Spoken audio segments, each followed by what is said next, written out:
আসসালামু আলাইকুম রকিব ভাই। কি হো, কেমন আছো? আছি আলহামদুলিল্লাহ এত ভালো। রাত রাত্রে করে আইলা, কি ব্যাপার? কথা কোয়ার টাইম নাই। 2 কেজি পোলার চাউল, বিরিয়ানির মশলা, সস যা আছে বিরিয়ানি বানাইতে যা যা লাগে সব দেন। আরে আজ তাড়াহুড়ো করতেছো রাত্রে করে, কি ব্যাপার? আরে বিশ্বকাপ খেলা না, বন্ধু বান্ধব পার্টি দেওয়ালে পার্টি দিমু আর কি, এর জন্য সবাই বসে রয়েছে, একটু তাড়াতাড়ি করেন। বন্ধু বন্ধু পার্টি দিবস মৃত্যু খাওয়া দাওয়া শুরু করছো মিয়া? আরে তাড়াতাড়ি করেন, টাইম আরে নাই। রাহো মিয়া।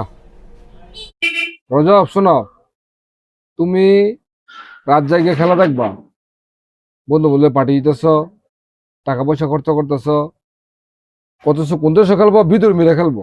খেলো, খেলা হলে তোমরা নাচানাচি করে ফালাফালি করো। আজকে তোমরা যে 2,000-5,000 টাকা খরচ করলে হইলে, তোমার আশেপাশে যারা গরিব দুঃখী মানুষ আছে অথবা মুজিব মাসে যদি তুমি দিতা, এটা এতিম বাচ্চারা যদি তুমি সহযোগিতা করতা, তাহলে দেখো তো কত নাম মঙ্গল হইতো।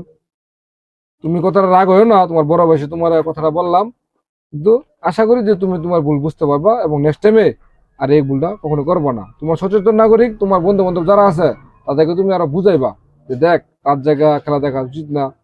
ফাও তো একদম শুধু শুধু এই টাকাগুলো খরচা করতেছি, এগুলো কখনো আর করবো না। কথা বুঝতে পারছো?